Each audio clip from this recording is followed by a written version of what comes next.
Hey, this is Don Deary with KC Waterproofing and Foundation Repair, coming to you to talk about what is underpinning a foundation. I know a lot of people have that question, and today we're going to get it answered. I've got 4 things I'd like to go over with you. 5 things. Number 1, when is underpinning a foundation necessary? Number 2, underpinning methods, and I'll show you a few models on what we use to underpin a foundation. 3, what causes foundation problems? Number 4, signs you might have a foundation problem that requires underpinning. And number 5, things you can do to help prevent or minimize damage. So number 1, let's talk about when is underpinning a foundation necessary. So a lot of times it's based on soil conditions. So what is the soil conditions? Where am I building? What kind of house am I building? You know, what am I going to do? And a lot of times an engineer is going to help you design that, spec that, so you know which underpinning method is best for your location or your property. Natural disaster, a lot of times on the ocean, you'll see helical piers used a lot, and we'll talk a little bit about those.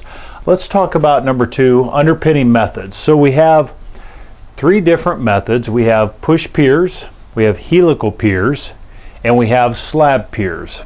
Now typically what we run into is, let's talk about push piers. So a push pier is a bracket. This is called an eccentric pier, meaning it's eccentrically loaded on the outside of the foundation, which is the best method of underpinning for sure. You've got a bracket here. This bracket is a model, of course, but the bracket here weighs about 100 pounds, supports 99,000 pounds.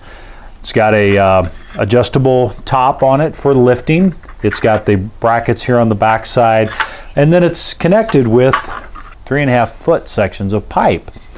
The bottom of this pipe has a friction ring around the bottom, and that is for when you start to push the pier, it literally pushes the soil away from the pipe, allowing it to be a true in-bearing pier.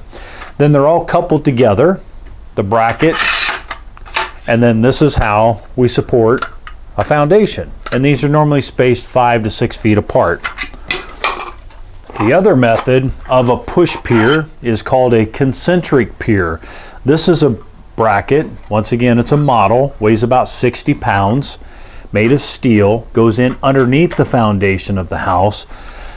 The advantage of this push pier is it's concentric, it goes underneath, it's concentrically loaded, okay? The disadvantage of this pier is they're in 1 foot sections. So if I go 21 feet, I have 21 connection points to this pier.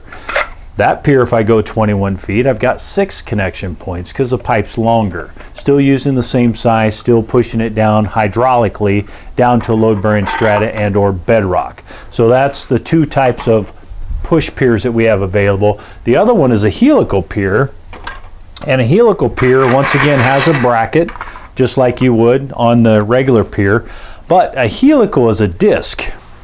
And you can see these discs. These discs are used to screw into the ground.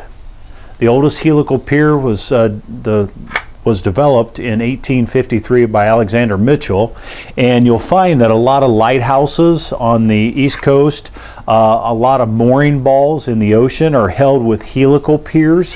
Hubble, you've heard of Hubble satellite.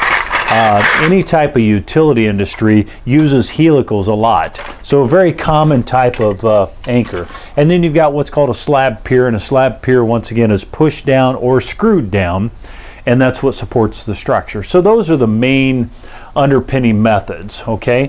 What causes foundation problems? Well, you know, we've talked about it before. Clay soil. When it gets dry, it shrinks. When it gets wet, it expands. Soil creep.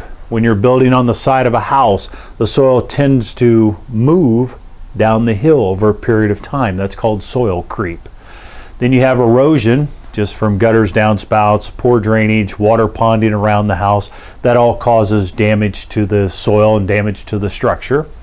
And then we have trees. Trees, through transpiration, will pull moisture out from underneath the foundation, being the root system, pull it up to the tree, especially in the dry times. We find a lot of times in the Kansas City area that we have a lot of pin oaks, and pin oaks normally cause a lot of foundation damage. Most of the houses that we repair in Kansas City, we find that they have pin oaks around them. They suck moisture during the summer months, pull moisture out, cause the foundation to fail. So how about some signs you might have foundation problems? And does it require underpinning? So unlevel floors, big problem. You're going to notice it. A lot of times you won't notice it. Maybe a professional will notice it more than you. Wall cracks, cracks in your sheetrock, cracks in the floor, cracks in your foundation walls, all signs that something's not right. Something's not good. Gaps in your trim. You know, you start seeing your crown molding pull away, you see your trim pull away. Those type of things you'll start to see that, and you'll start to, you know, really question what's going on with the structure itself. And then we talk about, you know, doors and windows not opening or closing. You know, that's very typical. We talk about diagonal cracks. Anytime you've got a crack, you've got bigger than 1/10 of an inch, you need to call a professional to have it inspected. So let's talk about a few things you can do as a homeowner, all right? You can clean your gutters. You clean your gutters in the spring, you clean your gutters in the summer, you clean your gutters in the fall, maybe 2, 3, 4 times. Depends on how many trees you got, right? But gutters are a big cause of foundation failure and water in your basement or underpinning issues. Extend your downspouts out 10 feet away from the house. This helps. It just gets the water moving in the right direction, not back towards the house, away from the house. Slope the dirt away from the house. Have the concrete lifted so that it slopes away from the house. We do polyjacking, which means you're going to lift the concrete so it diverts water away from the structure. Underpinning a foundation needs to be done by a professional company. You need to have a professional evaluation before you go into a contract or into a situation where you have somebody underpin your home.